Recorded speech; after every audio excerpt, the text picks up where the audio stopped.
Alrighty. Hello, everybody. Hello, everybody. How are we doing today? We doing alright? That's good. That's good.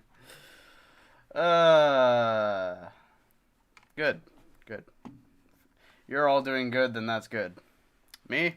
I'm having fun. I'm having what my father and I would classify as the fun. Uh, So yes, so welcome back. I am here again for another episode slash stream thing, whatever, of my hardcore series. So yeah, here we go. Woo! All right. So what did we do last time? Well, last time we've been working on gathering ourselves some more diamonds. That way we can actually have a proper supply of them. That way we can actually, use tools and proper amount of armor that is as strong as we can have for the level we are at. So there's that. We also went and got a whole bunch of coal, and we found a little grove area where I might be going and setting up my first base. But as of right now, that is not my primary goal. I don't feel like making some kind of fancy whatever base, because you can't really do much if you don't really have the equipment and whatnot to do that. So you kind of need supply in order to do anything like that. Oh, so yeah, but so yeah, we're pretty much just gonna be continuing what we've been doing for the past little bit. Hopefully, I'm hoping at the very least I'll be able to get a couple more diamonds than what I do have. That way I can at least just not have to be doing this again anytime soon. Because no matter what, this is the epitome of I am not the one doing the content. Yes, we're doing this. We're doing this again. I'm bringing out LazyPurple again. But yeah. But before I begin, I kind of feel like I need to at least tell you guys how my day my day went today. So last night, anyone who was watching around then or noticed that, hey, there was another stream the same day as the fourth episode. There was another episode slash video that came out the same day, which actually, real quick, I need to double check that's actually been out on my channel, because for some reason YouTube has changed their system when it comes to streaming and making a video, stuff like that. Yeah, no, it's out. Okay. It just for some reason doesn't have a thumbnail, because YouTube be like that. I'm gonna fix that real quick, but yeah, no. Basically, I did another stream. It was me. It was literally just me playing Destiny, and going through that. And of course, for some reason, YouTube doesn't want to give it a thumbnail, despite the fact that it has generated thumbnails. Okay, whatever, YouTube. Whatever, you do you. Yep, it doesn't want to give it a... Alright, YouTube, I'll figure that out later. But, yeah, pretty much, I was up late. It was about 11:30 or so by around the time that I stopped streaming. So sometime around 12 o'clock, I was starting to actually wind down a little bit. But in my mind, I thought, you know what? I just want to keep playing some games. I want to chill out, just have some fun playing whatever, and let dopamine flow through my brain and all that. So in my greatness, I decided, you know what? I'm just gonna stay up, relax, watch some YouTube videos, stuff like that. Just chill out. And I stayed up till about 3 or so in the morning, and once again, for anyone who was paying attention at the time, I said I had work at 7 in the morning. So already, right off the bat, great. So that was fun there. That was fun. I decided, you know what, I'll just get like 3 hours of sleep or so and just call it a day. So on my phone, I decided, okay, you know what? I'm gonna try to make sure I actually get up on time, roughly about what I need to in order to be able to get ready and get to work. So I'm just gonna set up my alarms. And yes, I set alarms. I'll get to that part in a moment. But I'll set my alarms, and I'll put them on maximum volume. Like, I will set my phone on maximum volume. I'll set all of my alarms on maximum volume. I just want to make sure I actually wake up, because I have a feeling I'm probably not gonna wake up for some reason. I have some kind of mental image in my head that's thinking to itself, "You're not gonna wake up on time. You're not gonna wake up on time." So, yes, I have multiple alarms. Typically for me, I tend to actually wake up before my alarms. Somewhere between 5-10 minutes before the alarm even goes, like the very first alarm even goes off. So, I'm pretty good with like my internal clock. Basically, my brain has a good indicator of, okay, it's time to get up. Let's start getting up. Aha! Screw you, technology. I'm better than you. I woke up the rest of the body than you before you did. Like that's how I feel my brain does it. But I typically have the alarm set up as just an indicator to my body and my brain to be like, yeah, no, make sure you actually get up, dude. Come on, come on. I know you're awake. Get up, get up. Come on, come on. Go, go, go, go. But I tend to have like maybe one or two alarms on a lower volume, just because it's like, okay, you've got like well over an hour before you have to go and do anything, but just wake up just in case. Come on, just wake up, because no sense in trying to fall asleep here, dude. And then the later alarms tend to get louder and louder as like more urgency, because the later it is, the more closer you are to when you have to go and do all the things you got to do. Well, apparently in my brain's infinite wisdom, it decided, you know what? I'm going to ignore all 8 maxed volume alarms that you have set up on your phone, which is right beside you and itself is on maximum volume. I'm going to ignore all of them and not have you wake up 15 minutes after 7 o'clock. Oh boy! I'm having fun! So yeah, in the morning when I woke up, I kind of glazed around the room, looked around, and was looking at my window, and I saw that it was bright out. And I'm like, oh no, it's bright outside. It tends to not be this bright out when I'm trying to get up at 6 in the morning. Oh no. So I look immediately, grab at my phone in like such a tired state, look at the time, and I'm like, 7:15. 7:16. Ah! And I immediately ran, jump out of the bed, ran over to my closet, slapped my work pants on, put on, scrambled to get some socks on. I just scrambled. I didn't even put on my actual my uniform, like full proper uniform, because my uniform, they give us this long sleeve button up shirt and an apron. I didn't even put that on. I just immediately like got on everything that I was gonna have underneath, including my sweater that I wear, because yes, I wear a sweater during the summer. I just got all that on, made sure I had my key, my wallet, my phone. I had everything that I needed for work and in order to get in and out of the house. I quickly ran around to quickly make sure that the front door was locked, and I went out the back door, because for me, I only have a key for the back door. And that was that. I literally just ran full speed to work, and my God, did I kill myself doing that. Because although I could drive, my work is close enough that it doesn't particularly justify driving to and from work all the time and using that much fuel, especially with what the prices are right now. So I normally walk to work. So I ran to work this morning, and my God, the amount of adrenaline that was rushing through my body. Because normally, if I run all the way down my street, I get pretty winded after a moment. Like I am not what I used to be as a kid, who could run around like crazy.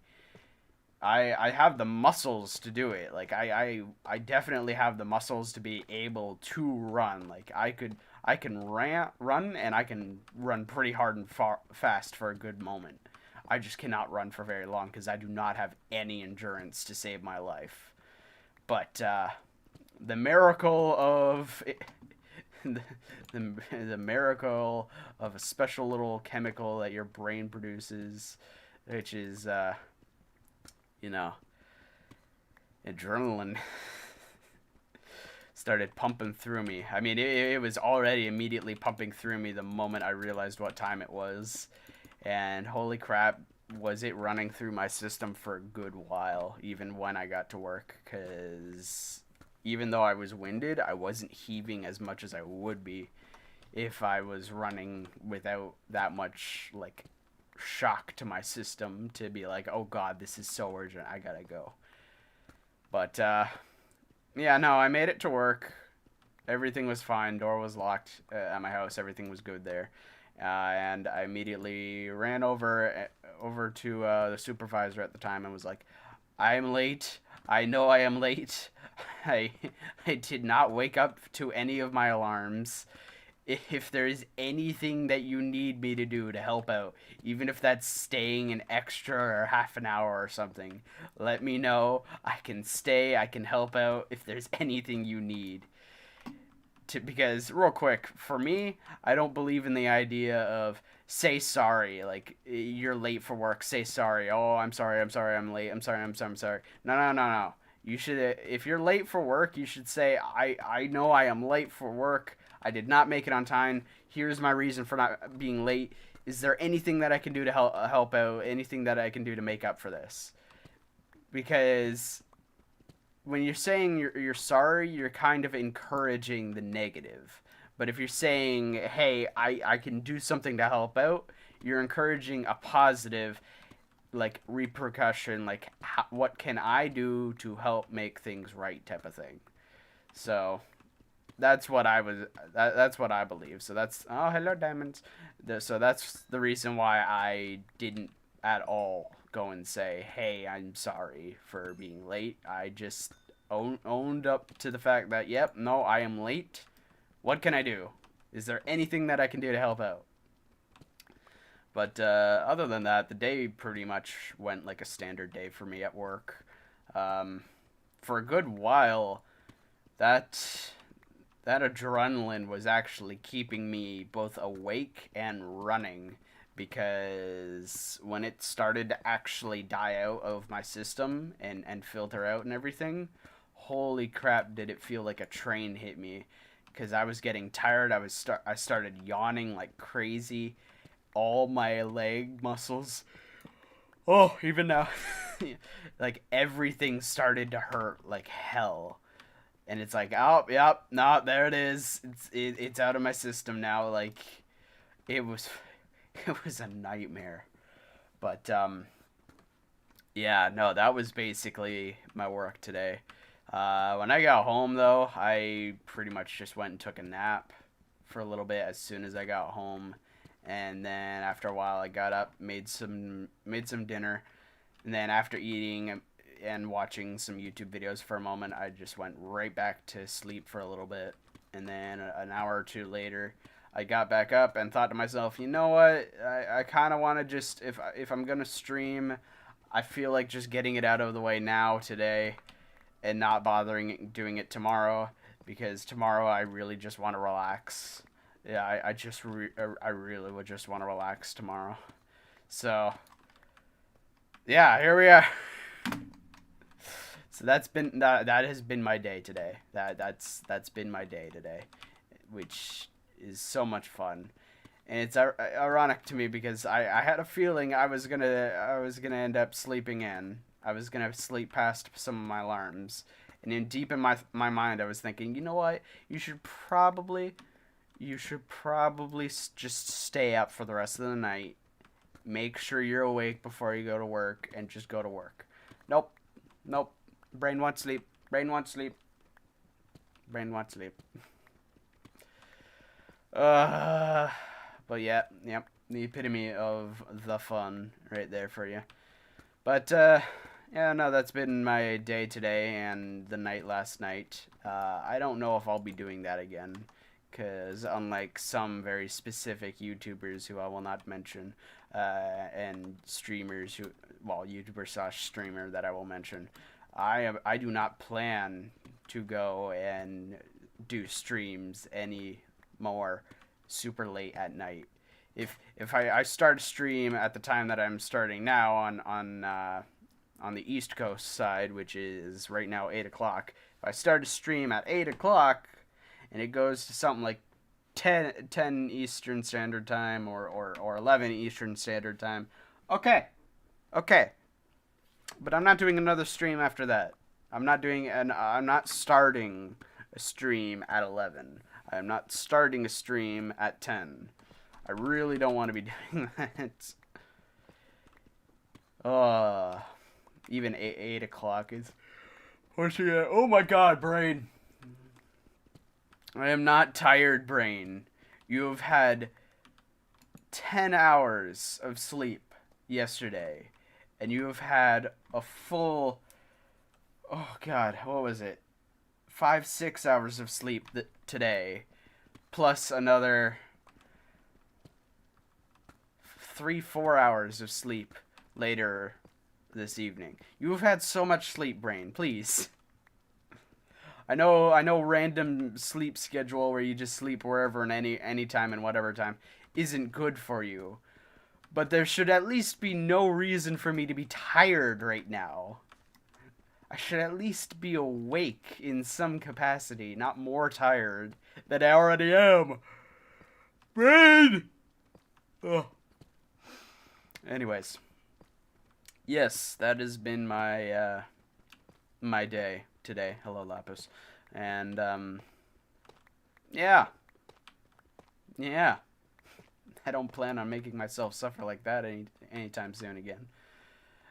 I probably will at some point, but you never know. So, besides that, I think that's been that. There's not too much more to really talk about. The day, like I said, went well. Pretty quiet.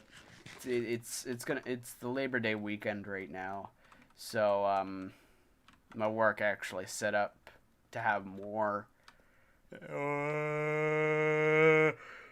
employees than usual, because you know they're like, oh yeah, no, there's probably a chance a whole bunch of customers are gonna come over and want to get stuff and need help and stuff like that. So we're gonna have all hands on deck type thing. And not as many people showed up today than you think there would. If anything, it was basically another standard weekend Friday type thing. Like, just another day almost. Which is bizarre because for some reason where I live, right in the city that I live and all that, for some reason people go crazy with buying things, going out shopping, going to restaurants and stuff like that on a regular weekend. Not a long weekend, not a holiday, a regular everyday run-of-the-mill weekend. Like 2 days of no work. People go crazy with doing stuff then, but nobody seems to be around half the time on actual long weekends, on holidays and stuff like that.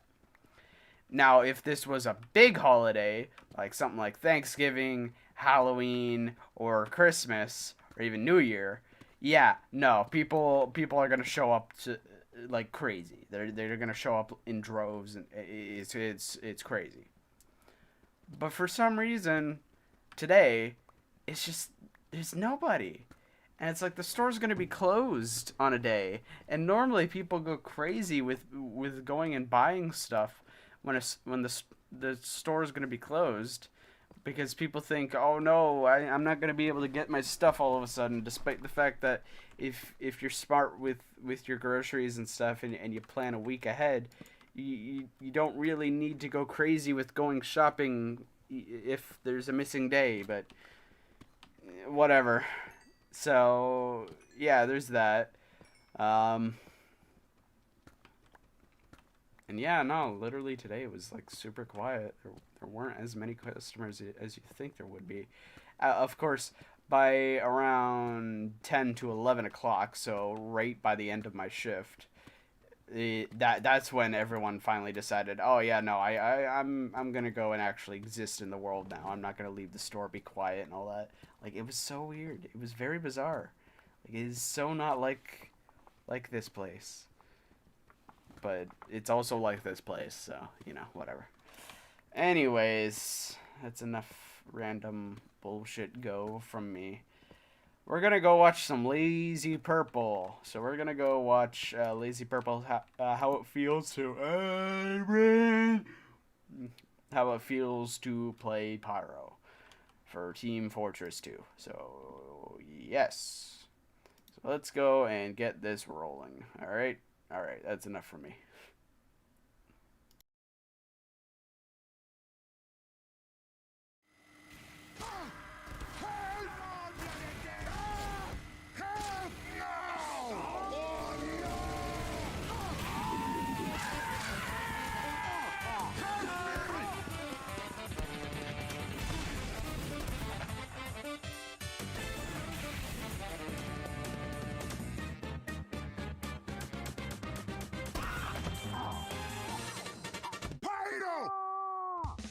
Thank you.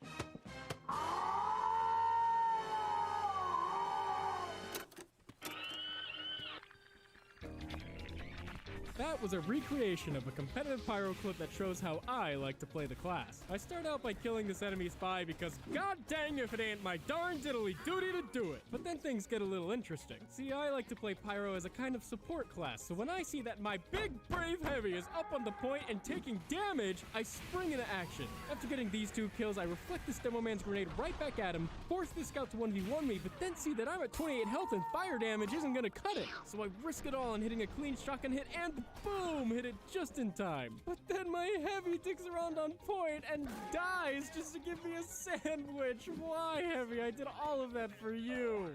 See, Pyro is one hell of a bodyguard. His guaranteed fire damage and ability to air blast away both projectiles and people make him perfect at protecting a zone that I like to call "Don't touch my baby!" So when I see one of my teammates taking damage, I feel responsible. It's almost like some kind of maternal instinct takes over. Part 1 of how it feels to play Pyro. Protecting your teammates. Or, in other words... Don't worry, baby! Mama's coming!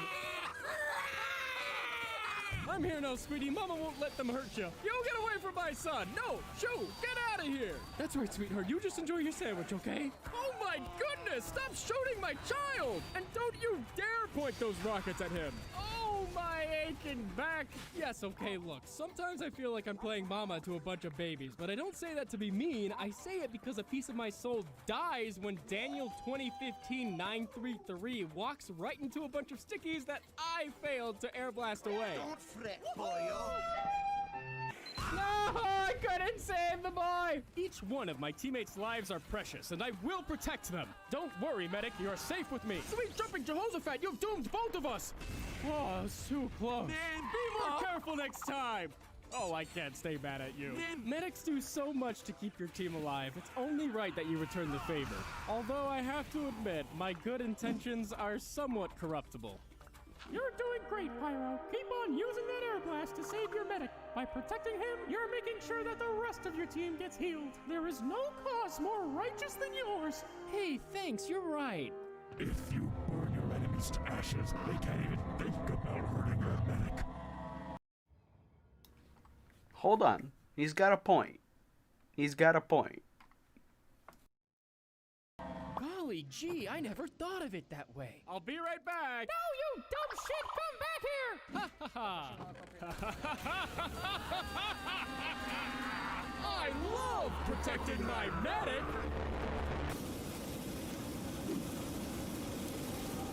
Pyro, not some fuck! Okay, look, can we all collectively give the Pyromanes a bit of a break? Sometimes you just see a good opportunity to hold both W and M1 at the same time, alright? And the great thing about these opportunities is that you can't even mess them up. Fire damage is so guaranteed that even with his entire team backing him up, this sniper that was owning my team can't get out alive. Sniper! Sorry! You cannot stop me! My skill is limitless! But not every problem can be solved with fire. Identifying. Cannot identify. Enhancing. Enhancing. Object identified. Team Fortress 2 direct hit. Diabolical instant rocket ejector carries teammates by harming irritating turrets. Oh no, I have to warn my engineer. Engineer! What? The enemy soldier is using the direct hit. Yeah. That thing can kill your sentry gun in only 2 rockets. Darn. We have to work together to protect your Alright sentry then. gun.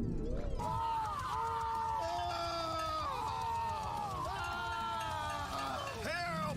That's right, engineer. I'm here to help you. You do your best and I'll take care of this soldier. Take that and that. You better run. I don't think he'll be coming back anytime. Oh god, he's back. How many times are you gonna... Whoa!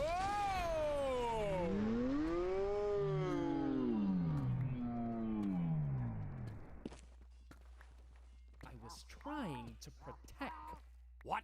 But now I attack! No, soldier! Help! That's right. I attack, I protect, but most importantly, I reflect.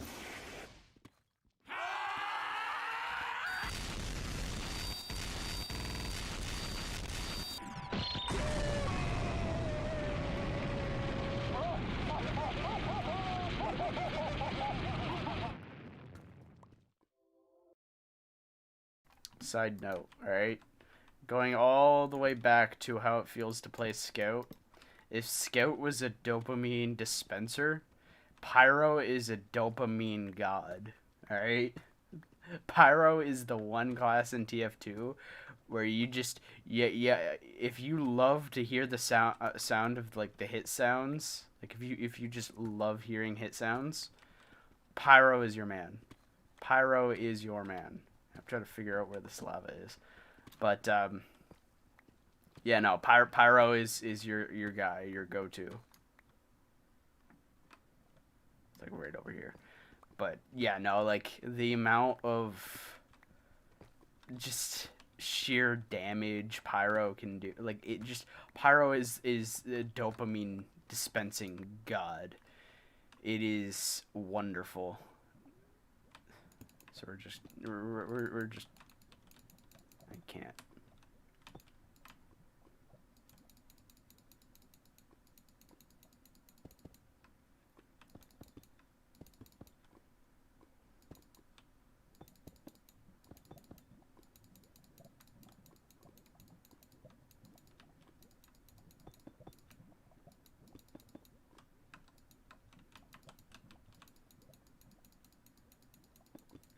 Alright. But yeah. That's Pyro basically for you. Anyways. Part 2. Reflecting enemy projectiles. War, in other words.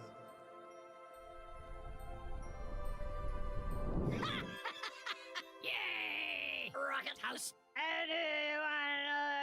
Holy fucking shit, you kids! Those aren't toys, they're explosive armaments! Someone's gotta teach these kids that it's not okay to play with these things. No, stop it. You have to understand that I'm simply concerned for your well-being. Oh no, you too? My god, don't you realize that this isn't safe at all? I give up, you win!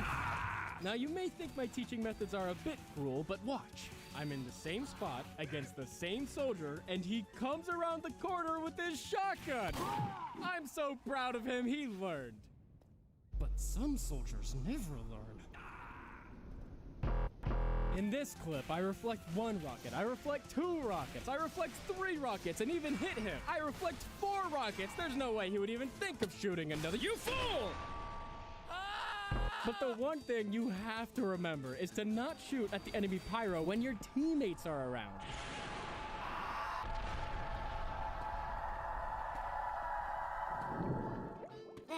Demo man, you weren't careful with your bouncy balls, and look what happens. Your friend got hurt. Have you learned your lesson? I've really hit rock bottom.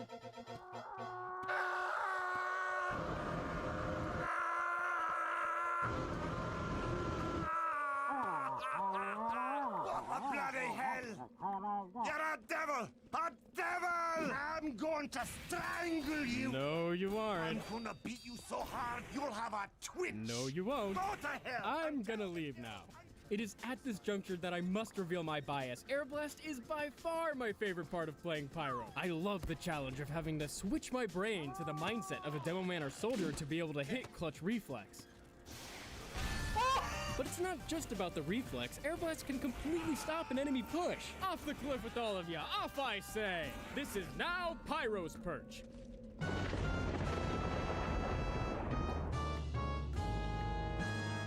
Look, I just love Air Blast, and it would take a lot for me to give it up. Something insanely powerful. Something like... What's this? Build oomph by dealing damage? Alt fire on full oomph to gain critical hits for several seconds? Invulnerable while oomph taunting? Guaranteed critical hits on Pyro is insane. What could the drawback to this be? Less damage? Decreased range? No air blast. What?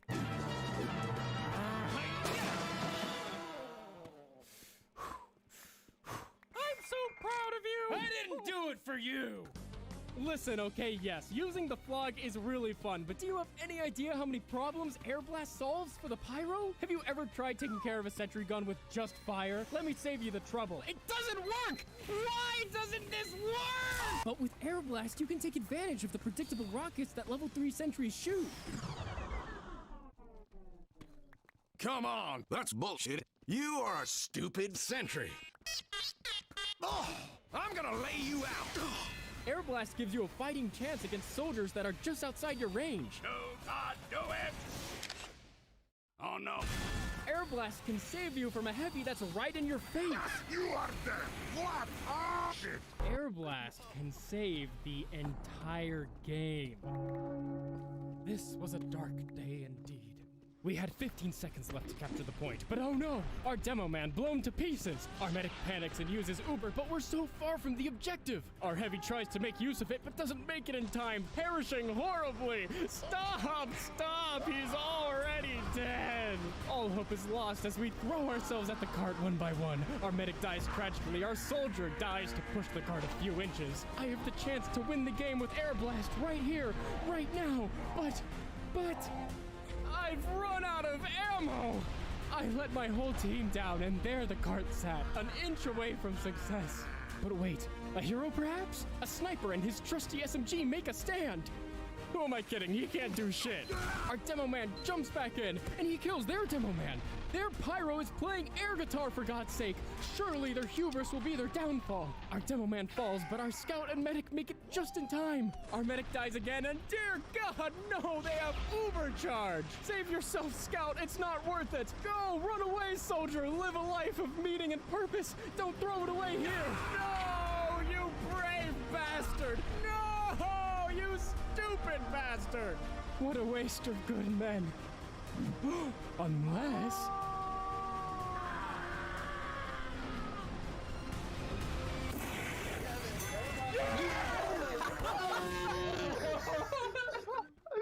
Why did that work? Air Blast!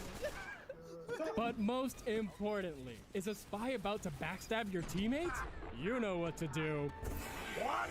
No!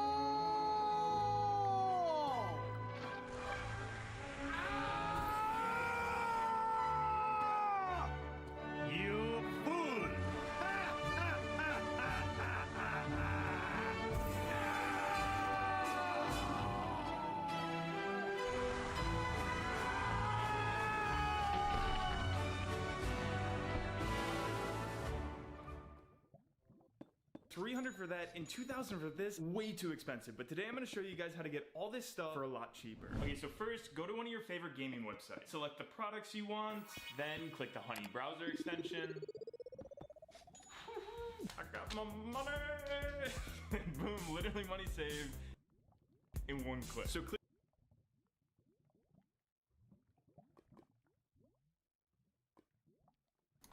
Advertisement go brrrr. Advertisement go brr brr brr. I'll be honest. Real talk. I've only ever used Honey, well, tried to use Honey once. And it didn't even work. So, unless you're someone who does a lot of online shopping, maybe. But if you're an average person like me who really does not, it's not really something you're going to be using. I mean, sure, you can have it in case if you do decide to buy something online, but by that point, if you're buying something online so rarely, does it really matter? I mean, sure, it might for some, and sure, you're like, yeah, I'm saving a little bit of money. But you're not really saving as much money as you'd think you'd be saving, that's for sure. But, it's a preference thing. Anyways, more diamonds. Perfect timing. Thank you, Minecraft. Diamonds for me, please. Yes, I'm not done here. More diamonds. But, yeah. I will say this real quick on the note of the flog. For Team Fortress, the flog is actually a very, very dangerous and good tool to use. And my play style when I'm using the flog at the very least is deny the enemy team time. When I'm running flog, I don't run flog to try to get kills. I run flog to try to stop the enemy team from advancing or pushing on my team for as long as I can slow them down. So, like, if I'm playing any map and I know my engineers are desperately trying to set up on a point and they're getting attacked by the enemy team, soldier or something like that, I'll do what I can in their flanks to try to prevent as much movement of the enemy team as possible to make it so that my team has as much time as they need to try to get an actual defense set up and everything.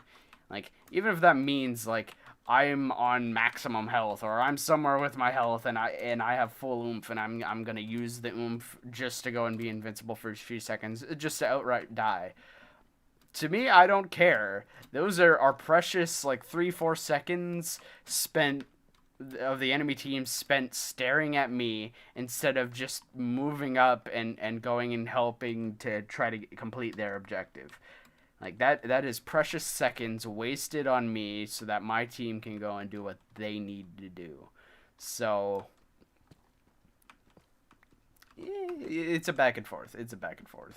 Like, sometimes you can tell a little bit when like, even me, like, you can kind of tell when someone who's running flog is literally just in a kill everything state. But there are moments where it's like, no, you can tell they're literally just trying to buy as much time. Like, they're trying to avoid the enemy team. They're just trying to go and get the enemy to go and follow them and chase them for a little bit. Like, even on Dust Bowl, like, you'll notice sometimes, if you've ever seen me or play on Dust Bowl or anything like that, I'll try to, on the very last point, I'll try to bypass the enemy team through the tunnel, try to get to their teleporters, take down the teleporters, and then kind of hold back the enemy team, even if that means, like, I'm burning them for a quick second by their spawn and then just running around the initial outside area of the spawn. Even if that means, like, I am just running around trying to avoid their getting killed and just trying to slow the enemy team to keep them on me for as long as possible. Even if I'm doing that, that is precious time spent on me and not my team. Like, that is precious seconds and maybe even minutes spent on me and not the rest of my team. Like, that is precious moments that my team needs. Because pretty much every game mode has a timer, and even on like King of the Hill, like every second counts. So every second the enemy team spends wasting doing something that really doesn't matter too much, like they're going after one person who can easily be picked off if they just set up a small little defense or set up an engineer or something like that, is precious moments spent that there's not a soldier or demo going and trying to chip shot a sentry gun, or a heavy getting or a medic being headshot by a sniper. Like, those are precious moments. That's a medic who might be using Uber too soon or dropped Uber. Like, that is precious seconds that is just wasted for the enemy team that they need and you desperately do need. So the flog's got its uses. Just don't keep using the flog if you feel like your team needs a pyro who can air blast. Like, if you feel like going and rushing the flank isn't really going to get much done for your team, and you're not really going to be able to get too much done, don't run flog. It might be worth running flog once, just to go and put up a little bit of paranoia, like a little psychological damage to the enemy team, to make them think that you're going to do it again, and then just run standard pyro and be able to run air blast. Like, it might be worth to do that, because then that way you can at least kind of keep them off you a little bit. Not for long, but for a little bit. But yeah, no, don't keep running flog forever. Like, flog, like I said, is one of those tools that is perfect for clearing out an area, especially if your team is working with you. Like, flog is a perfect, you are working with your team and you are going to be the one to make sure that everything is cleared out and gone. Or is a very good ambushing tool. Like, it's similar to the back burner in the sense of you're like a surprise attack. You flank. It's a very good flanking and hard pushing with your team tool. Anything besides that, you're handicapping yourself and you're just making it yourself suffer. Like, don't.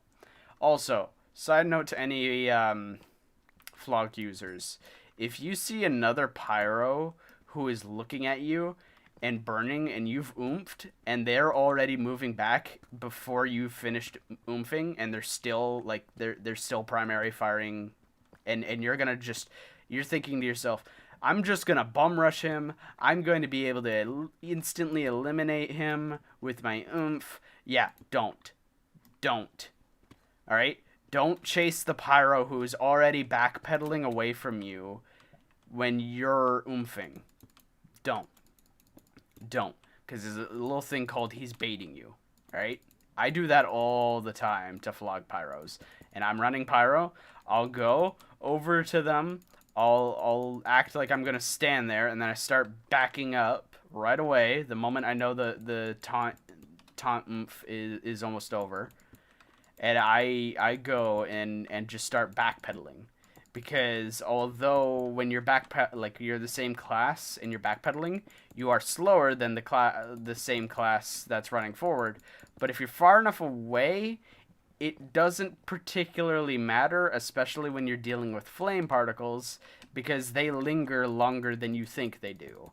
So literally all it takes is someone to just start burning the rough area where the flog pyro is going to go, likely the moment they finish oomphing, and then they're going to perish because they decided to bum rush the pyro who was clearly baiting them. Don't. Even me, even when it, like, another pyro does that to me, I'm thinking, yeah, I'm really not going to follow you. I'm going to try to get the closest person to me, or I'm just going to run away and try to survive. The only time I feel like I need to bum rush forward like that is when it's like, yeah, no, I'm dead no matter what I'm doing. I'm just going to go for the closest person to me. that tends to be a demo man for some reason. Sometimes a scout. Hello, more diamonds. Sometimes a scout, but it tends to actually be a demo man because it's surprising how many demo man will just stand right beside you and try to blow you up with some stickies. I don't know why, but there's some kind of thing that for some reason demo man have to do to flog pyros apparently. Just something I wanted to say. That my thoughts on the flog real quick. So yeah, let's continue. Reflecting enemy projectiles.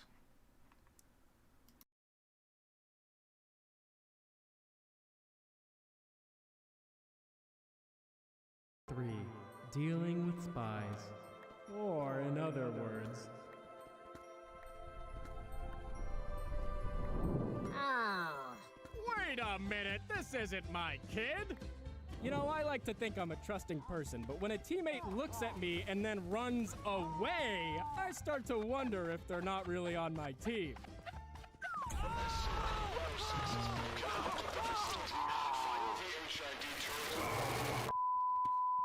Wonder if they're not really on my team. Oh yeah, I don't see you there. No, you're good. I lost track of you. Hey guys, did you see a spy around here? I swear I saw a spy around here. I'll kill you! You think I don't see you? I see you! We all see you! Pyro, stop that! Oh, Doc, I can't believe you've done this. If you want to, you can make life impossible for the enemy spies, randomly puffing fire to catch them crossing your path, or even going out of your way to sweep the place clean. Housekeeping? Come back later, please. Housekeeping? Go away. You can be so oppressive that the enemy spy has to drastically lower their standards for when to make a play. Oh, perfect. This is my moment. What? I must be dreaming. Oh! Now some spies will try to brute force their way in with the Dead Ringer, an invisibility watch that fakes your death and provides a speed boost. But I have the solution to that one too. Spy NG going for Good luck faking that, Death! But I don't always want to be looking for spies. I want to spread my wings and fly. I want to set up an ambush right outside the enemy spawn. I want to play the Pyro class. Guys, there's a spy behind you. He's killing you all. Oh God, this feels like it's my fault. Yeah, look, sometimes you really just gotta sit around and watch for spies. It's, honest work, I guess, but God, I just wish something would happen. Oh, wait, what? There's a spy in this corner! The chase is on! I feel alive! Alright, well, that's over. Time to do my best impression of a statue. There's no sugarcoating it. Spy checking can get a little boring, but you have to remember, it's all in the interest of keeping your precious teammates alive. And if you ask me, that's all the reward I need. Hey, remember me? I have a new idea for how to protect our teammates. And I promise it's not the same thing as last time. Oh yeah? I'm listening. Part 4. Kill everyone. I don't know about this. Are you sure this is gonna keep my team safe? Don't worry, it will. Now shut up and go spawn camp. Okay. Here I come, everybody. Oh my God, they're all dead! Like melted butter! I mean, I guess this is keeping my team safe, but is this okay in the eyes of the Lord? What? Are you kidding? No, you just sold your soul, kid. What? No, but my intentions were pure. I only wanted my teammates to be safe. Yeah, and look where that got you. You're evil now, kid. Face it. No. No!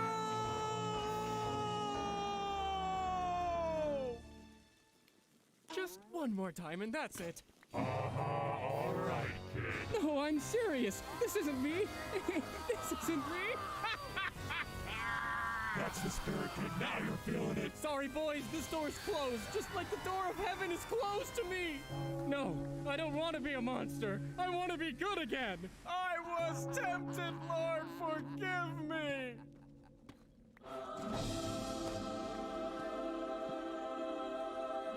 You get one more chance. Thank you, I won't waste it. All right, why does our scars look like heavy? Listen, everybody, don't be tempted like I was. The fog may grant you fleeting pleasures, but it leaves you completely vulnerable in the approach. Without Air Blast, the only team that you're gonna be crushing is a team that you were crushing anyway. Like Incorrect. That first clip of him using the flog, him rushing forward to like a heavy and a soldier and all that. Yeah, no, that is like the worst way to use the flog. As a flog, like if you're using the flog, do not outright just rush the enemy, especially if the enemy is already looking in the direction you are coming from. Do not.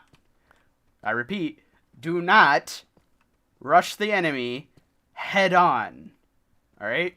If you are using the flog, your best bet is to flank the enemy. Alright?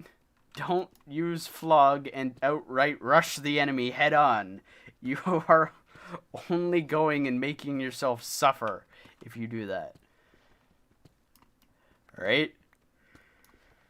Oh, pardon me. Oh. But, yeah, no. Like, take a second. Think about think about the position of the enemy, where they're going to be, where they likely looking, and what's the best place to come from that'll allow you to go and easily get, like, pick off as many of them as possible. Like, Dust Bowl is the best example for this kind of scenario. Final point of Dust Bowl, just before the final point, down that long stretch hallway type thing, there's a little bridge. There's like a little bridge looking thing that snipers tend to hang out and engineers tend to put a sentry gun. The best place to go as a flog pyro in this kind of situation is to go down into the pit that's right in front of your spawn at last point on red team, go down the tunnel, go to the other side of the tunnel, and hey, wowza, you're behind the enemy team now.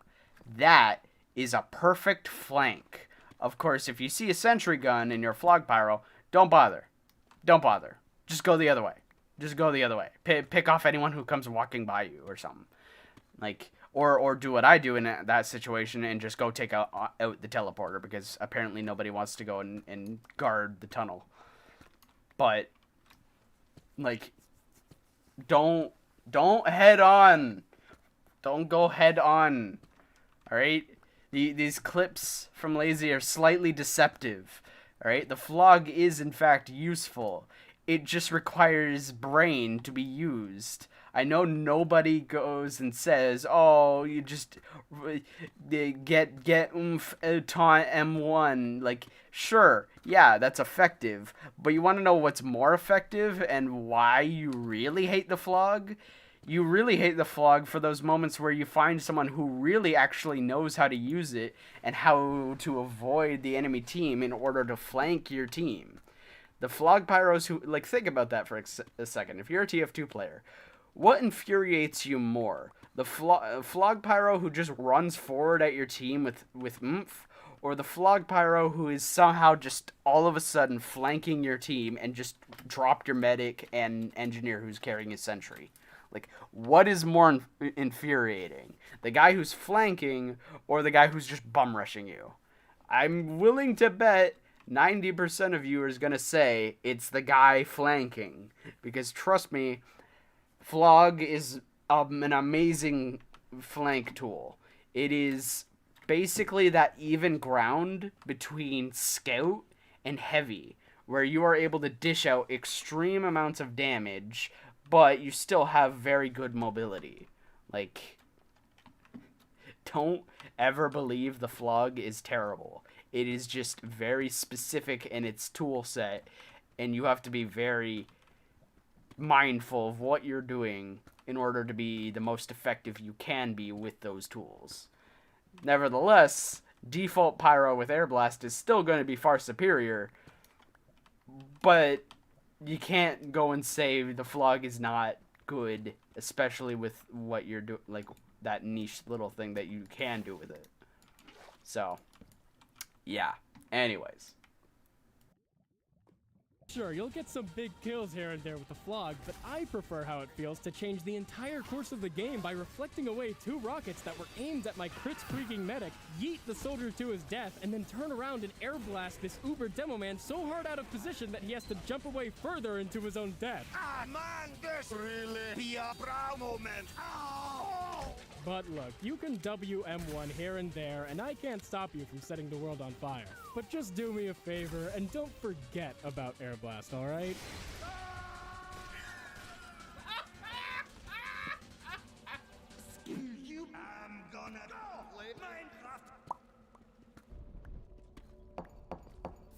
unbelievable. Bedrock. Oh, I've really hit rock bottom. But haven't you tried this? But wait, there's more! Just 1 week after uploading this video, I will upload a sequel full of extra jokes, animations, and behind-the-scenes goodies. If it's done, it'll be right here. Please watch it, thank you. If it's not there, please subscribe or follow me on Twitter to be the first to see it. Special thanks to Alax, Ardate, Zeke, Aftox, Arrow Sky, Filth, Happy Purple, Waffle, Frozen Spaghetti, Jared Goodroad, King Madding, Mr. Figgles, and Trophy Waifu. If you're a college student like me, Trophy waifu. Alright. But yeah, no, like I said, the flog, very useful, but niche tool. It's one of those tools where it's kind of that mix between support and attack type weapon, where a lot of people who do use it only use it for the allure of, oh, I can get kills. But no, the flog is a perfect tool to use alongside your team in order to dish out damage even faster when you're pushing together, or a very, very good and punishing, like, flank tool. Like, the flog is the perfect tool to use against an enemy team who is not at all covering their flanks. Like, an enemy team who doesn't cover their flanks is susceptible to spies, maybe the odd soldier here and there, and certainly going to be susceptible to scouts. But an enemy team who isn't covering their flanks and gets a flog pyro flanking them, oh, you can shut down a team push very quickly. You can go take down their teleporter, and you just see a couple of them who have respawned come running out, moving towards the front line, and you just wipe them out. The flog is an amazing punishing tool for those who do not cover their flanks, and is the prime example of why you cover your flanks. It's also the reason why when I'm playing Dust Bowl and I'm playing Engineer, I tend to always set up right outside the tunnel where I just recommended you go flog pyro and come out from. Because I know if you don't cover that tunnel, all it takes is a flog pyro, an ubered heavy, or literally just a random scout to come out, and he'll take down your teleporter or take down your entire enemy team. Like, or your entire team, not enemy team, but your entire team. Like, you have to cover the flanks. I know people want to just get kills. I know people just want to be in the front line. They want to be deep in the action. But trust me when I tell you, even if your team never notices it, you covering the flanks does a world of difference. It is a world of difference to your team. They might never notice what you've done, but it's because of you that you're likely going to be able to win that game, because your flanks were covered, and every time a spy, a scout, surprisingly there's iron down here, but every time there's a spy, a scout, anything that comes running down and trying to flank your team, anything that comes over and is just a disrespect to you and your team's intelligence, you're able to take them out, protect your team, and then that's 1, 2, maybe even 3 less people who are going and stopping your team. It's 3 less people that your entire team as a whole has to worry about. So trust me when I tell you, you really, really do want to cover your flanks. Don't ignore the flanks, because like I said, literally takes one guy to just be like, the flanks are wide open. I'm gonna delete this entire team. So, yeah. Anyways, we got the extras to how it feels to play Pyro here. So let's go see some of the interesting stuff Lazy had to deal with and wants to talk about that he wasn't able to talk about for Pyro. So let's go and look into that. Hey everyone, Lazy here, and just like with the sniper video, I have a ton of extra footage to throw your way. These clips were either just too funny for me to throw away, or explain some point that I didn't have time to make in the main video. Also, I know it's Halloween and all, but I don't really have a spooky video for you because my life is very normal right now, and I am not in any danger. Hello? Hello? Can you hear this? Listen, guys, the Pyromanes have taken me hostage. They were pissed that I didn't talk more about WM1ing or Pyro's wide variety of weapons, so they're making me do it all over. First of all, trust me when I say that I really wish I had thought of a way to include more WM1ing clips. It's not like I don't WM1, it's just that WM1 clips tend to be drawn out, and I don't know what to say about them. I mean, I killed a lot of people and then died, hooray? I will say though that some real magic can happen in the rare instances that a medic uses their crits or uber on you. Like what other class can get 8 kills with just one click of the mouse? Now of course, some people are on a never-ending crusade to demonize WM1. Pyro is overpowered! But this clip might change their mind. I have this scout right where I want him. This is the perfect situation to WM1 him, right? And yet... You might say, oh, well, you're not doing it right. You gotta use the back burner. But I found myself baffled at how stingy the game is about being behind someone. Like, is this your back? Is this your back? Oh, okay, that was your back. Next, please observe this image. Would you say I'm behind this medic? Apparently not. How about now? How about now? How about no, I was apparently never behind him. You might then say, oh, well, you're still not doing it right. Where's your jetpack? To which I say, wow, thanks, jetpack. There's nowhere I'd rather be than in between 3 heavies. I even tried doing it from a much higher point and still got caught on the way down. Either I'm doing it wrong or I'm just getting really unlucky every time I try it, but it just doesn't work for me. I guess what I'm trying to say is that all things considered, WM1 isn't broken good or broken bad, and it does take some skill to know when you should commit to it. You know, I actually agree with the Pyromanes on this one, but it can feel like bullshit when the WM1 Pyro has a pocket medic. Wait, why am I defending them right now? Please, somebody send help. I'm currently located at... Finally now I can talk about Pyro secondaries. I had a whole bit written up about them where I was going to put them on a scale from annoying to lethal, but the video didn't have room for it in the end. Guys, I'm serious right now. This isn't some ha-ha funny shit, alright? I really appreciate that you saved my ass. Why is nobody coming to save me? Let's start with a crowd favorite, the Scorch Shot. Yes, okay, look, I get that this thing is a bit annoying. I mean, in just these 7 seconds of footage, I've set 5 people on fire. At least I'm having fun. And things can get really sad when you use this thing to trap the enemy in their spawn. Move! But remember, if you think that the Scorch Shot is unfun to play against, you are objectively wrong. I can't say this, that's ridiculous. Everyone can have an opinion about it. Ah! Listen, I actually do like playing Pyro, okay? But I get that it's not fun for everyone. If they would just let me explain, I'd tell you that. Oh god, they heard me. Oh god, I have to run. I'm sorry.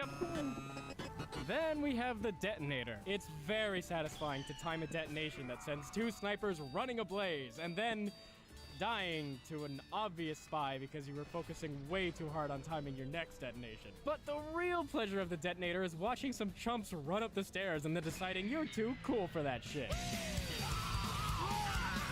And then you have the good old flare gun.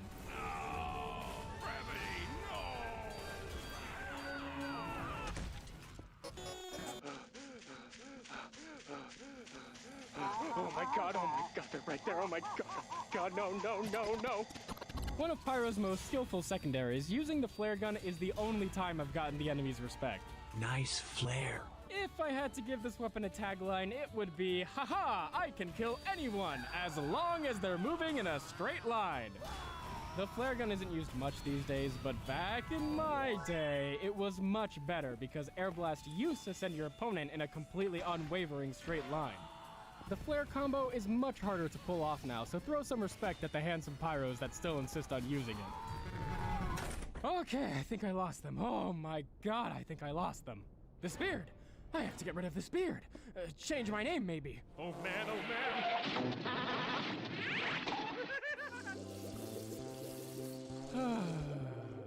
Good thing this video is sponsored by Dollar Shave Club.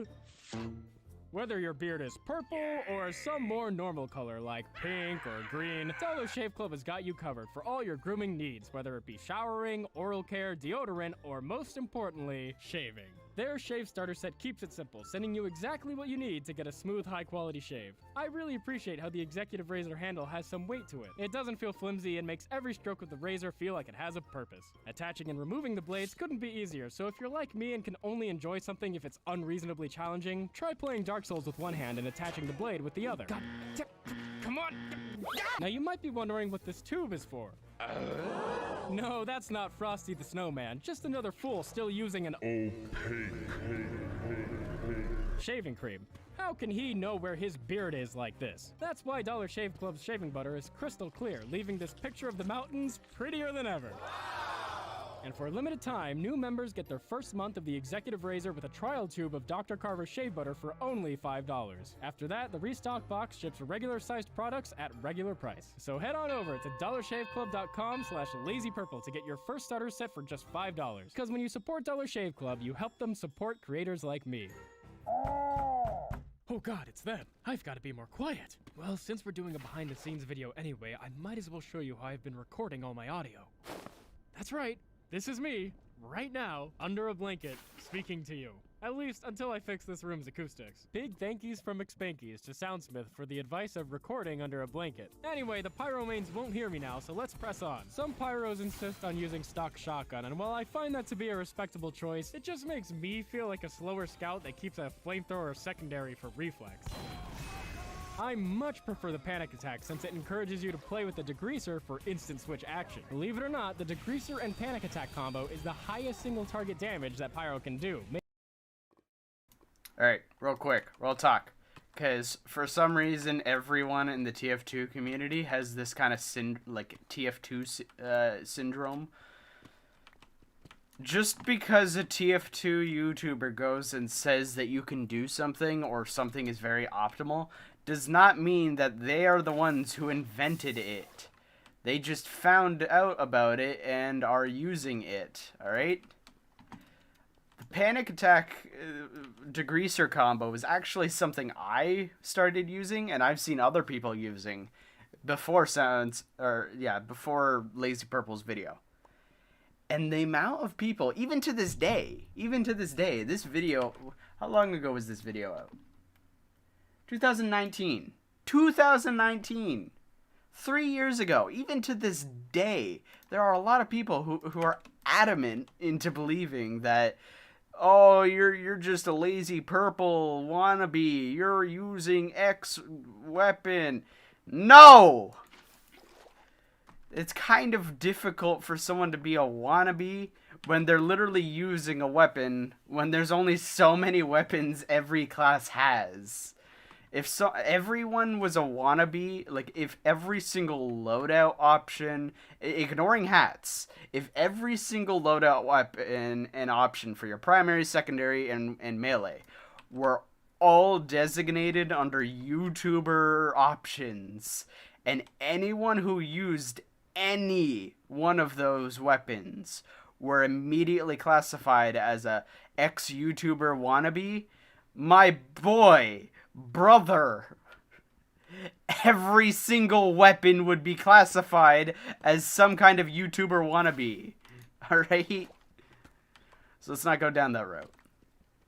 I know a lot of people are also trolling, but you can kind of tell a difference between someone who's trolling and someone who's literally yelling at people being like, why are you using this? You're trash. You should stop using it. You go come on. You play this class instead. What do you mean play this class? You can't even play this class. I see you dead half the time on the scoreboard. You only have 2 points? Bruh. Anyways. Just a quick point. Just a quick point for like the TF2 like TF2 tuber syndrome that still keeps going around. Like, guys, calm down. Just because someone's using an item that's similar to another YouTuber or the favorite item of some kind of YouTuber does not mean they're a wannabe. They're literally just using one of the few options they have, because there's only so many items in the game. Especially only so many items for every slot. Ignoring reskins, and ignoring all of like the different skins for every like thing, ignoring stranges, stuff like that, even ignoring Australians and all that. There's very limited amount of weapons and choices for every single slot.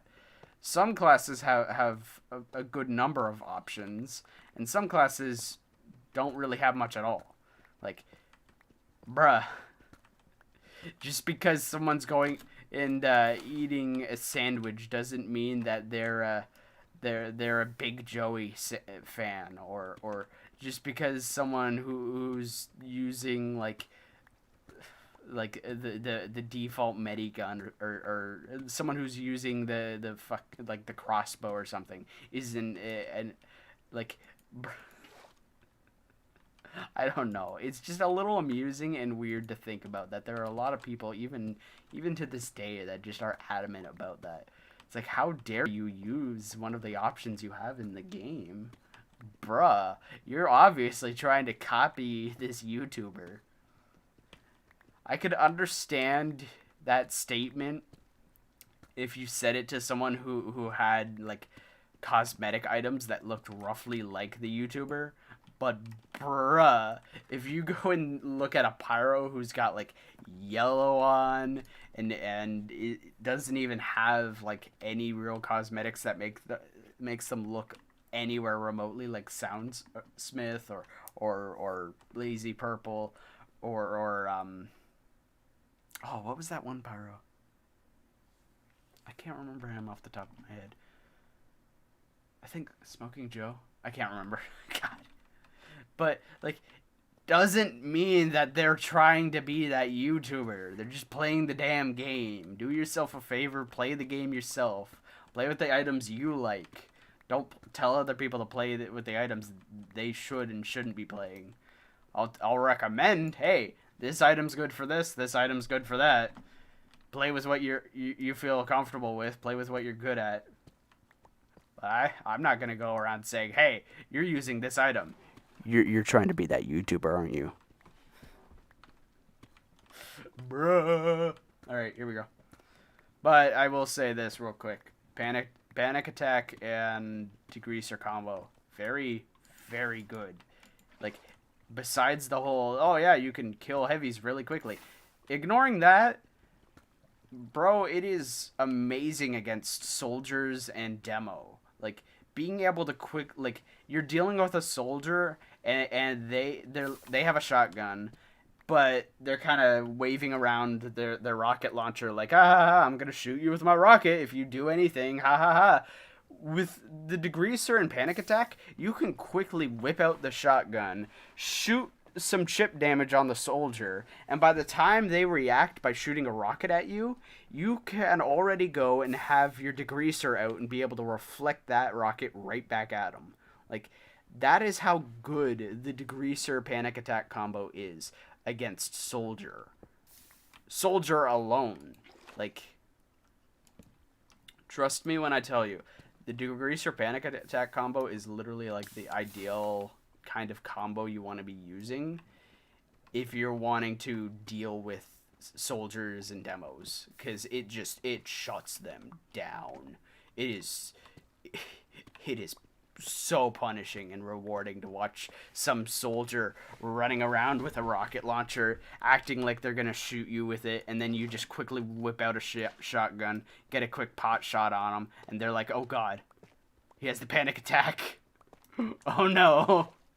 Like, it is a complete 180 change in attitude the moment they realize you have a panic attack, because they're like, oh, I'm in danger. They're able to keep doing chip shot damage, and if I'm not smart about this, he's just gonna rush me with the flamethrower and burn me. Like, there's not too much you can really do, even for me when I'm dealing with a pyro who has the panic attack and Degreaser, and I'm playing soldier.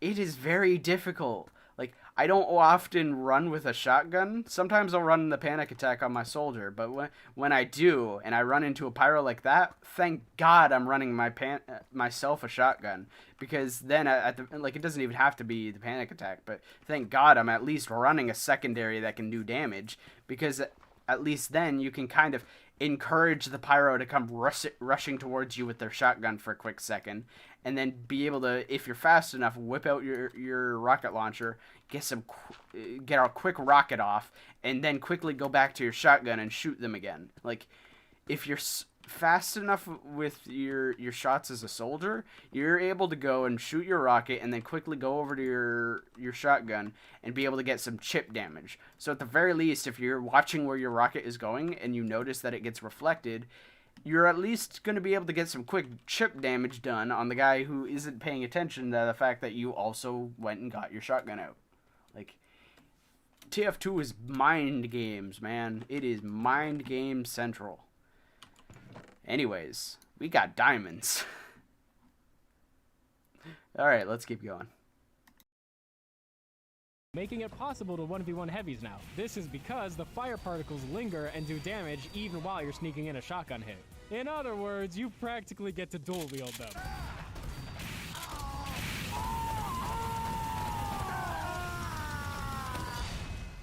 More importantly, using the panic attack as a finisher can quickly secure you kills that were just about to get away. Not this time, Demo Man. I actually ended up preferring the panic attack so much that I'd often forget to change my playstyle when trying out flare guns, continuing to charge at heavies. Oh no, what the hell is this thing? I am amused! You might have noticed that I only ever use the power jack. Personally, I can't live without the power jack. Alright, quick side note, there was actually once a time, for me at least, where instead of running the panic attack, I knew the panic attack was pretty good at the time, but I thought to myself, you know what? What could I do to go and make the scorch shot even more annoying than it already is? And I thought, you know what? I'm going to just run the scorch shot and use it as like a second air blast type of thing. I'm going to use it in such a way that goes and forces an enemy into a corner, and then I'm going to go, like, I'm basically going to shoot an enemy, they're going to be on fire, then I'm going to shoot them again, and it's going to do an extra bit of damage and knockback and push them into a corner. And then when I go to advance on them, I'm going to shoot them again and then whip out my degreaser and burn and finish them off. Surprisingly, that process of events actually works well on a heavy as well. Of course, it only really works on a heavy so long as they don't have a medic or soldier or someone else around them. But it works. It actually does work. Like, who would have thought? Ha ha ha. I did chip damage from a distance. But in the instance of, I'm rushing you now, I'm going to shoot this scorch shot at you, push you into the corner, and then I'm going to air blast you when you try to run away for a moment and really keep you in the corner. Like, it works. Surprisingly, the whole full-on knockback push into a corner combo type thing that I was going with the scorch shot and degreaser, that actually is a good combination. And realize how nice it was. It's annoying for people, yes, but it works. Like, for the whole goal of throwing someone into a corner and keeping them there, it is super effective. So, there's that for you. We have 45 diamonds. Excelente. Also, you know what? I'm just gonna grab these.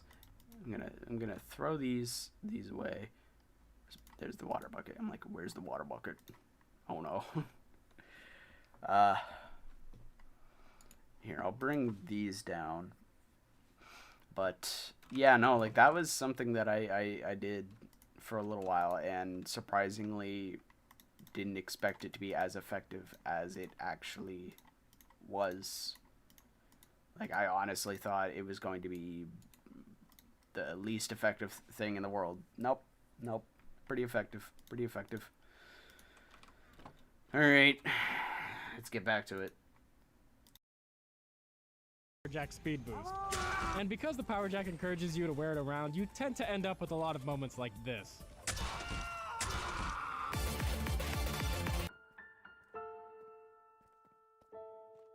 I do equip the home wrecker on defense, and I've tried to do some cool things with the extinguisher, but, did that count? See, there's an old joke among pyromanes that goes something like this. This is what the power jack looks like to people who don't play pyro. And this is what it feels like to people who do play pyro.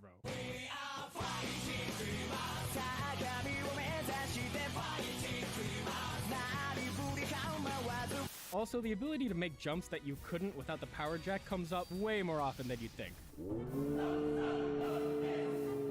Holy what?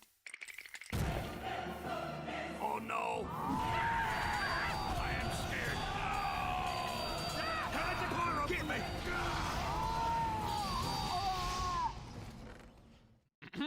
And now, if you'll allow me, I'm about to pop off and dump like 24 air blast clips on you. It's okay, suck.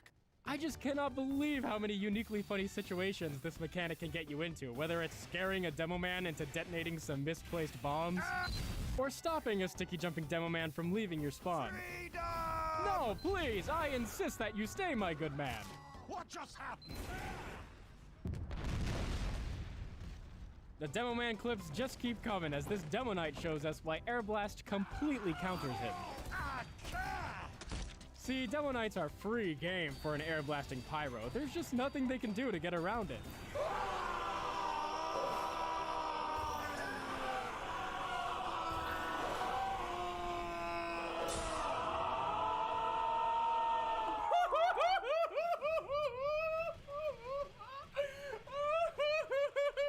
Demo Knight TF2.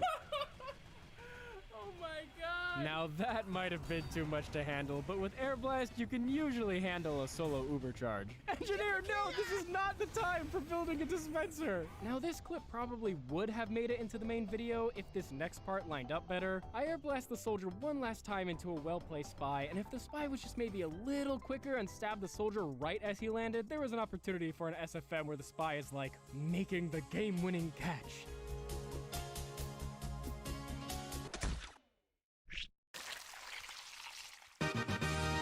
This next clip also almost made it in with an SFM bit. I wanted to illustrate how these point-blank reflex where you don't even see their projectile come out feel like some sort of Bugs Bunny Looney Tunes bit. What? Oh, oh no!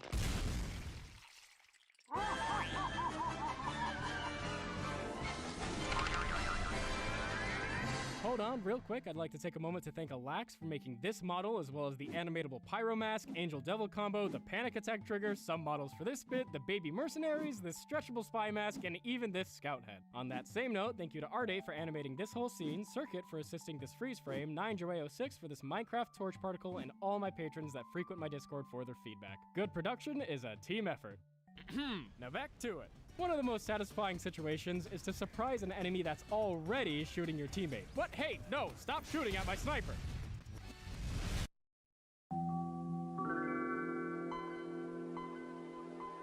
And I'd like to enlighten you all to the zen of double reflex. The process of taking two stray rockets, crossing paths, and guiding them to a converging point, restoring order to all things.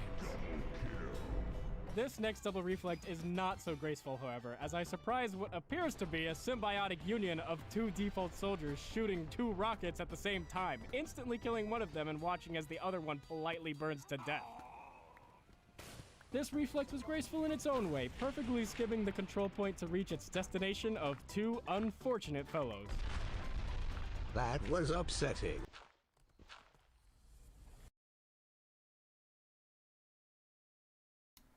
Yeah, it do be like that. It do be like that. It is pretty upsetting. So, you know.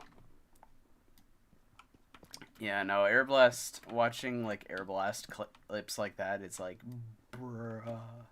Even, like, you're watch, like, even in the instances where you're able to watch, like, a free cam type of video of, like, your game type of thing, and you're watching someone Air Blast, or you're just outright watching a projectile in general, and you're just watching it behave in such a weird way, where it just ignores something, or for some reason an explosion goes off right beside someone and it just doesn't do any damage. Like, it just reminds me of Destiny and throwing knives for the hunter. where you just throw a knife at an enemy and all of a sudden it just starts swerving up into the air. And it doesn't even hit the enemy. It just swerves up and goes flying. It's just... It's so weird. It's mesmerizing to watch, but it's also extremely upsetting. Because it's like, why? Why can't you just hit my target? Why? Why do you have to ignore... Why do you have to ignore this guy who's literally right beside you, Pipe Bomb? Come on. But, yeah. There's that for you. There's that for you. So, let's see here for a quick second. So, we've got a good number of diamonds. So, we will be able to pretty much get a full set of armor, and I think I'll go back up towards my mine-based type thing that I've got set up.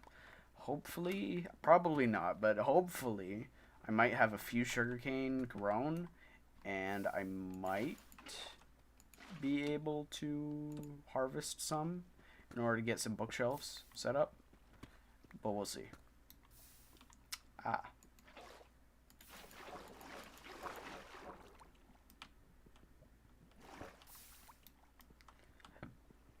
This is a big lava pit, isn't it? It probably is. Here, I'll mine this piece because I'm already almost done. And we're just going to mine up. We're going to mine up and over. We're going to just mine along here. Yep. Let's see, how big is this little thing? How big is it? This tiny thing. Alright. Well, I'm going to get the video back up here in a second, but yeah, the talking about disappointing.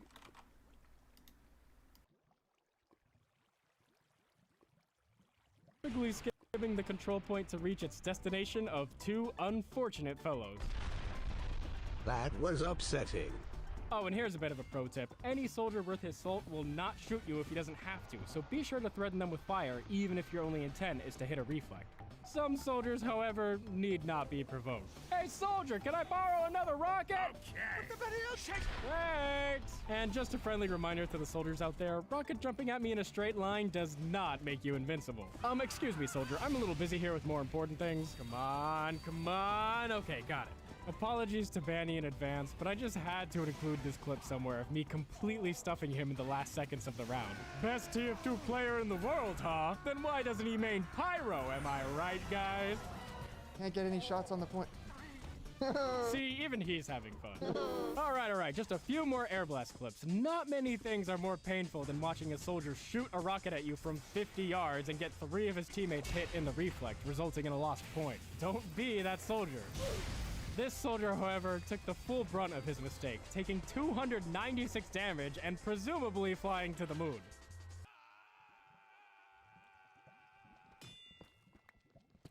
And finally, I just have to showcase that you can single-handedly capture the cart with the power of Air Blast. See ya, soldier! Oh, look, a heavy! There he goes! That's what I'm talking about! And easy. Hopefully, seeing how much Air Blast can do might help you understand why the Flog's lack of it justifies the absolutely wild ability to store crits. I don't know what to say about this one. Find it! What? Are you okay? No, I'm not, dude! Am I dreaming? What just happened? But see, there is a bit of nuance to using the Flog. A Pyro with crits often walks at you so predictably that it's possible to outplay them. So... That clip right there was exactly what I was talking about earlier with Flog Pyros. If you see a Pyro just backing up and holding M1, and you're thinking to yourself, oh yeah, no, let me just rush this Pyro, he's an easy target. No! Don't! Stop! You're gonna get yourself killed. No! I mean, there are moments where if you're close enough and you honestly feel like you might be able to get them, okay, maybe, if you're lucky, But don't just immediately default to rushing M1ing the pyro, who is clearly backing up and kind of trying to bait you into running to them. Don't. Alright, back to work. Oh, if you're using the flog, don't be that pyro. I panic pop crits here, but I know that the demo man is smart enough to immediately put down a sticky trap. So I hold back, no matter how painful it is. Sure enough, the demo man can't believe it and comes out to check, perishing horribly. And lastly, try to remember that it's essential to have full health before popping crits.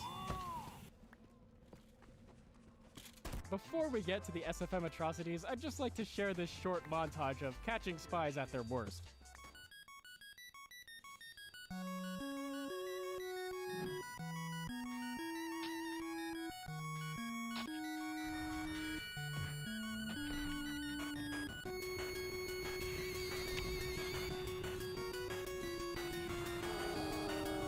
What the? Why did you stop?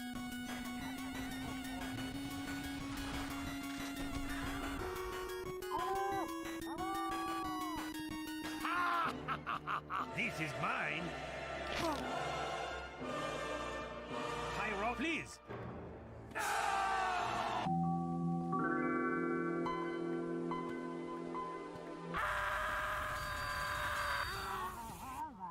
Now I was going to explain these SFM glitches, but honestly, they explain themselves.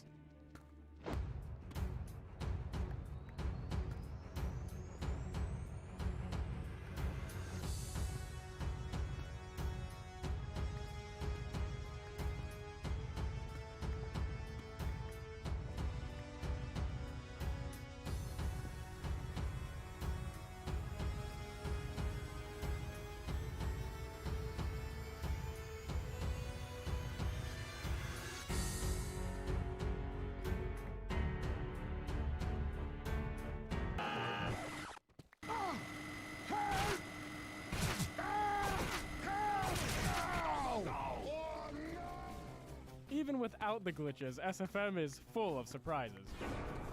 It turns out that this Demo Knight charge effect we're used to isn't compatible with SFM, and the next best thing is to attach 7 instances of Scout's bonk particle instead. Honestly, my brain has blocked out the memories of this process, but just imagine that every time I wanted to make a change to something, I had to go into the editor for each particle and do it 7 times. What? What is that? How is that? And making the Minecraft scene was a bit of a chore. That's right, I had to manually place every single block, and it was not easy to get everything aligned. This next one's just a bit silly. For some reason, these torches don't move unless you record gameplay, so every time I wanted to render out the scene, I had to stuff a scout into this corner. How's it going, fellas? Let's get to work. For this shot, I needed to put the camera where Demo Man's head would be, so I had to move Demo Man's head. And finally, how else did you think I got this giant heavy hand?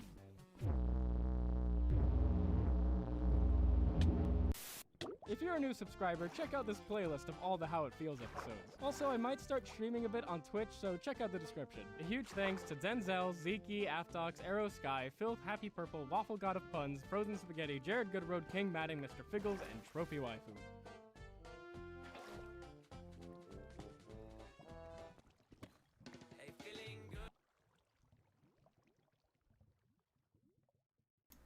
Why doesn't it work?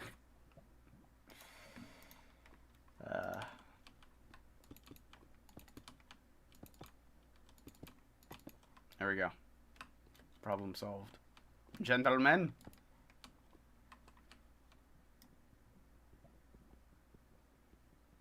Gentlemen. Alright. So, yeah, that's Pyro. We've been doing this for an hour and a half.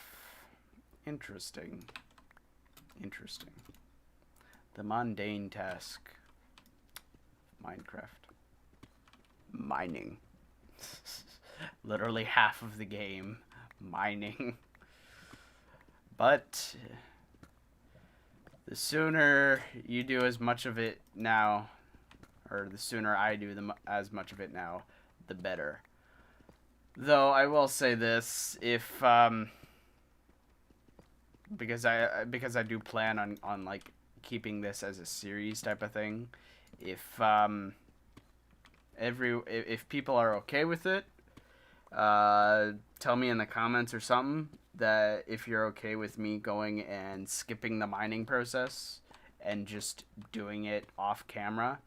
Like, if you feel like I should. Like, to me, I feel like I should be kind of streaming / recording everything that I'm doing on this world. Like, every time I stop streaming, I immediately tab, and that is it. That's it. I leave it. I might look around for a quick second, but I leave it to where I was. Like, I don't mess around with it. So if you feel like you're okay with me going and doing off-camera mining, then alright, I might. But again, I'm tired. And surprisingly, I didn't yawn during any of that, but apparently I have to yawn when I'm actually talking, because, you know, it'd be like that. But again, if you feel like, if you think, yeah, no, I really don't feel like watching you just rate up mine constantly and not really do too much of anything, it'd feel better if you just got into it and it started doing stuff, then yeah, okay. I won't go and do mining like this. I'll go and do it off camera, and I'll just mine out an entire area or something on my own, and do it on my own time type of thing. And just that way I can actually get into like building and stuff like that and whatnot. But again, only if you guys are okay with that. If everyone's universally like, yeah, no, you're fine, because again, the whole premise of this series is that I kind of do everything live. So although I'm not going to put it off the table, I'm only going to do it if it is acceptable to the viewers, if they accept it type of thing. Other than that, yeah. Alright, so let's review what we've got. We've got a good amount of obsidian. Very good amount of obsidian. Enough to go to the nether. I'm not going to go to the nether, but I can. I am nowhere near ready for the nether. I don't have full diamond things yet. Diamond pickaxe is almost done. I don't even have an enchanting table set up. Like, yeah, no. Let's see here. Is there anything that I need to take with me here? Not really, no. Alright, so we're going to leave this, and we're just going to go back up. Because I think I'm getting tired, despite all the sleep and whatnot like that. And although I don't have work in the morning like I did tomorrow, I still do have work. And I'd rather at least kind of actually be winding down today earlier, rather than, oh yes, I'm going to stream and force myself to make sure I'm actually awake for the whole thing. Actually, real quick. Ah, look at that crew. Alright. So, yeah, there's that. The very next, I think I might do one more stream just like this, because there is one more How It Feels video. It's How It Feels to Play Demo Man, and that one's actually a really nice one. It's like the combination of all of LazyPurple's skills and work over the course of making his entire series all combined together practically. And it's a long one, so there's a lot to it. That and How It Feels to Play Demo Man also has its own extras video. So that's around like 40 minutes right there on its own. That's a bat that died. Cool. But yeah, no, I think what I'll do is I'll leave it here. I'll do the next How It Feels video for the next stream when I'm strip mining one last time, because right now 45 diamonds, that's a good amount. That's a good amount. Which reminds me. How are these looking? Bruh. Just gotta hang out around here, don't I?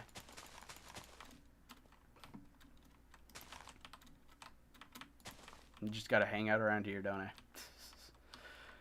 I? I guess, yeah, I could probably clear out this area and set up a proper tree farm type of thing, probably. I could probably do that at some point. But, yeah. I think what I'll do is I'll probably sit here for a quick minute. And I will let these just outright grow. That way I can... Where'd the other go?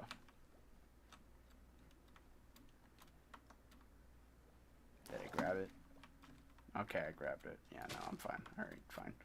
But, yeah, no, I think I'm just going to sit here, let this grow, grab these, and then, yeah, I'm just going to call it here, because, not entirely, English, I'm not entirely done, strip mining.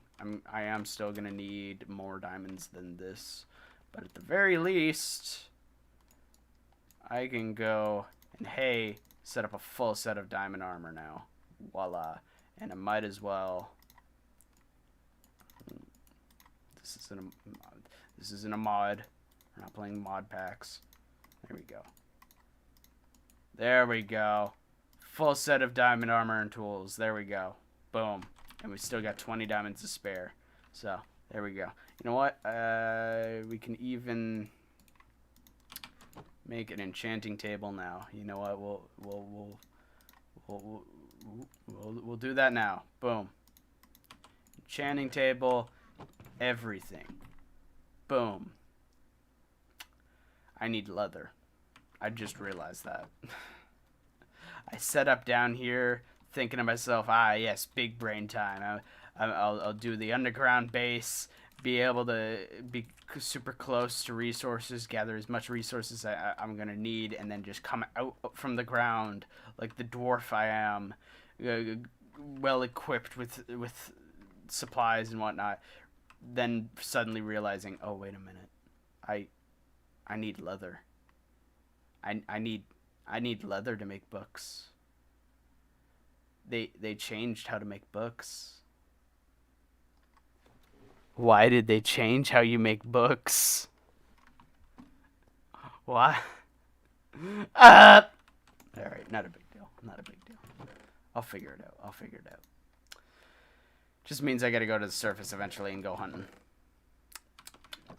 Not a big deal.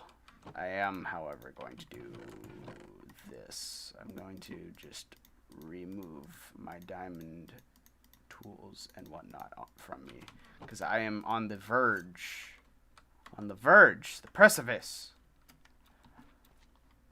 Hello, the precipice of enchantments, and I want to try to at least enchant the diamond armor once. Like, I want to try to get some kind of enchantment on my equipment. So if I'm gonna do that, I don't want to, like, really low level enchantment. I don't want to, like, just throw down the enchantment book and just enchant them right here, right now. I at least want to try to get, like, a couple bookshelves set up. That way I can get a little bit mild to maybe a random high level enchantment, because then there's a little more long lasting into it, at least. Even if it's baby escalator. Baby.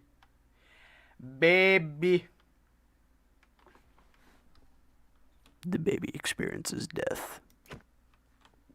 Yes. Fear, child. Fear. Anyways. Yeah, no, I think that's that for this stream video thing. We're just gonna call it here. I'll do the next How It Feels video for How It Feels to Play Demo Man the next stream when I go to strip mining one more time, and then I'll go and kind of spruce up the place in here, try to get some more sugarcane. I need to go up to the surface and get leather. That way I can get enchantments properly with bookshelves, and yeah. We're on the precipice, ladies and gentlemen. We're in the mid game. We're not in the mid game yet, but we're almost in the mid game. Hello, you did that again. But we're in the mid game, ladies, and we're there. We're almost there. We've got a supply of diamonds. We're going. We're gonna get enchantments, which is practically argued to by this point be like a mid game kind of type of thing. You're getting enchantments. You're working your way up, getting ready to go to the Nether. We're getting there, people. We're getting there. Minimal contact with mobs. Safe play style. I mean, it works. Whatever it goes, it keeps you alive the longest, which is kind of the whole point of hardcore. You're not running around getting yourself killed. But that's that. Hopefully you all enjoyed, and I will be back for another stream. Probably in a while. Here, let me double check. Here, let me. Oh my God, why are there so many notifications on my? Oh my God, why are so many things going on? Why are people trying to talk to me now? What the fuck is this shit today? Why are you talking to me now? Why? All right. Let's see here. So this week I'm working there. And then let's look at next week. Oh, I didn't grab the week after next week. It doesn't matter. I can grab it tomorrow. But let's see here. I could do a stream on Monday because it's Labor Day, but I really don't want to be doing that. And besides, I'm going to be with my family anyways, so not a big deal. Thursday. Thursday seems like a pretty good day. Yeah. Yeah, okay, so yeah, either Thursday or Friday. Expect another stream sometime around maybe 2, 3 o'clock on Thursday or Friday of next week. Expect another stream then, because, yeah, that's a pretty good time for me to do a stream. I'm not working in the evening or anything like that, and got a lot of free time. So, other than that, hopefully you all enjoyed what little content I have provided, despite the fact that I'm talking about TF2 and watching TF2 YouTube videos and haven't played a TF2 game and made a video of TF2 in a little while. Who cares? Woo! Content! Alright, hopefully you all enjoyed, and I will be seeing you all in the next stream.